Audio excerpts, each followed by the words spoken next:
Hi students,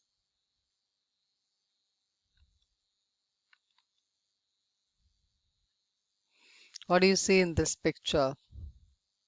We are constructing a cell where we are choosing zinc as anode and copper as cathode. So in general, to construct any electrochemical cell or electrolytic cell, we need to choose electrodes. But we can choose only certain electrodes as anode and certain electrodes as cathode. Okay, but how to go about this? Which will decide only these electrodes can act as anode and these electrodes can act as a cathode. And even in choosing what to say catalyst, we go about like this. So which property decides this? That is what we are going to concentrate in this lecture. So we are going to discuss about electrochemical series and its significance. This comes in unit 1, and the course outcome is to develop the fundamentals of electrochemistry and engineering process, and the Bloom's taxonomy is apply level. The learning outcome is at the end of this lecture you'll be able to predict the significance of EMF series. What are EMF series? In previous lecture, we were discussing about single electrode potential, standard electrode potential, Nernst equation, and measurement of electrode potential, out of which we will be able to measure the electrode potential of any metals, and they are arranged in a series in increasing values of standard reduction potential. And this forms a kind of series, and that is what is known as electrochemical series. So when the various electrodes are arranged in the order of their increasing values of standard reduction potential on hydrogen scale, this will take place with reference to hydrogen, because hydrogen, its electrode potential is taken as 0. So hydrogen scale, then the arrangement is called electrochemical series. So hydrogen, its value is taken as 0, and the metals with negative reduction potentials are arranged above hydrogen, and metals with positive reduction potentials are arranged below hydrogen. So we could see the lithium is at this end with minus 3.01 volts, and fluorine is at the lowest end with positive value, highest positive value like 2.87. So the metals above hydrogen will be more anodic, and metals below hydrogen will be more cathodic. What could be the significance of EMF series? We have 6 significance which we'll be discussing about in this lecture. The first one is relative ease of oxidation or reduction. Second one, displacement of an element by other, and determination of equilibrium constant, hydrogen displacement, calculation of standard EMF of the cell, and predicting the spontaneity of the redox reaction. First of all, let us see the relative ease of oxidation or reduction. As I told you, like the metals are arranged in this order. The metals above hydrogen will be more anodic, and metals below hydrogen will be cathodic. What this implies is that, like, lithium has a tendency to accept electron. It will be very difficult. Lithium cannot accept electron so easily because it has only one electron at the outermost orbital, which could be lost easily rather gained. So lithium has a tendency to lose electrons easily, whereas fluorine has a tendency to gain electrons, because fluorine has Ns2np5 electronic configuration, so it will be waiting to gain electrons. They are more electronegative also, so fluorine can easily accept electron, whereas lithium can easily lose electron. This will decide whether lithium is going to be anodic or cathodic. So lithium can be anodic and fluorine can be cathodic. So the relative ease of oxidation and reduction could be predicted from this series. And the second one is displacement of one element by the other. Same, electrochemical series could help us to decide which will displace which.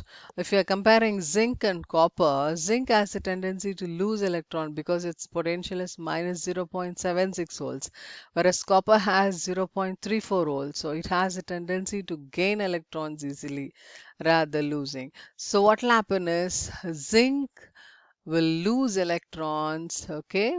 So zinc can easily go into the solution rather copper going into the solution. So if you are having copper and zinc sulfate, copper will not go into solution. Whereas if you have zinc and copper sulfate, zinc will easily get dissolved or zinc can displace copper. I think this is the famous metal displacement reaction which you always see. Zinc plus copper sulfate giving zinc sulfate plus copper. And moreover, here you can easily predict also. Say for example, zinc as zero oxidation potential has gone to plus 2. So it has undergone oxidation. So 0 to plus 2 is oxidation. If there is increase in oxidation number, there is oxidation. So zinc has undergone oxidation and copper from plus 2 it has gone to 0. So this is reduction. And according to EMF series, you see um, zinc, it is above hydrogen, copper, it is below hydrogen. So copper can easily undergo reduction and zinc can easily undergo oxidation. So zinc only can displace copper but not copper displacing zinc. So zinc can displace copper to form zinc sulfate and copper. If you're comparing iron and copper sulfate also, iron can displace copper. Iron is also above hydrogen. So iron can displace copper and there is formation of iron sulfate and copper. For the same reason, metals can easily displace hydrogen from an acid also. So any metal that lies above hydrogen can displace hydrogen from an acid.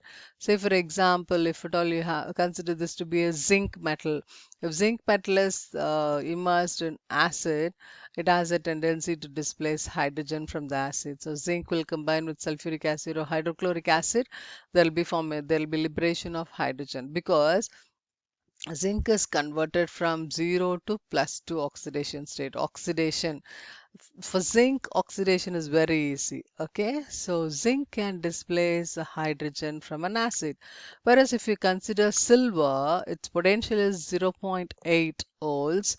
So it'll with great difficulty only when undergo oxidation. So silver cannot displace hydrogen in sulfuric acid.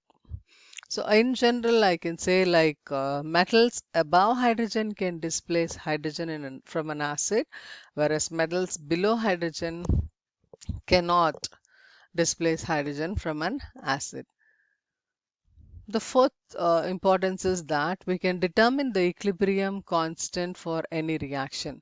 We know like standard electrode potential can be used to determine from equilibrium constant like minus delta G naught is equal to RT ln K.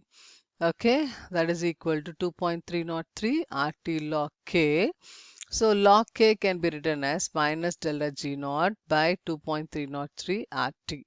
Okay, delta G naught is standard free energy. And we also have another equation where delta G naught is equal to N of E naught. Delta G naught is equal to minus N of E naught. Okay, so delta G naught is replaced here by N of E naught, from which we can determine the E naught value. So E naught will be finally it will be 0. N E naught. Okay, you just give the values of Faraday, R and T. It will become as N E naught divided by 0.0591. Okay, that is equilibrium constant. And the fifth one is that calculation of standard EMF. The standard EMF can be calculated using the formula E naught of cell is equal to E naught of right minus E naught of left hand side. Okay, say for example, if we consider Daniel cell, on the left hand side we have zinc and zinc sulfate, and on the right hand side we have copper and copper sulfate. Okay, so to calculate the EMF, it is E naught of right minus E naught of left. For copper, it is 0.34, and for zinc, it is minus 0.76 volts. And E naught of cell is equal to 1.1 volts. This is positive value, though, so the cell reaction can take place. Um, if it is a negative value,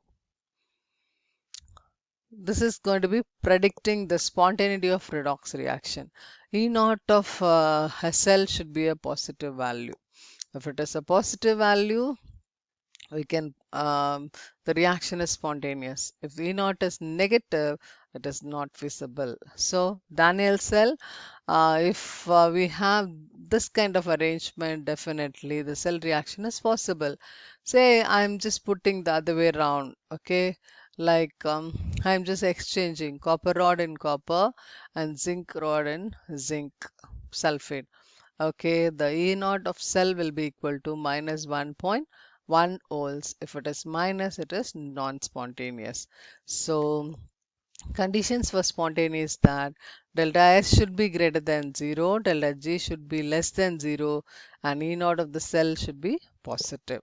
And if delta S is less than 0, delta G is greater than 0, E naught of the cell is negative, it is non-spontaneous. If delta S is equal to 0, delta G is equal to 0, and E naught will be also 0, means the system is at equilibrium.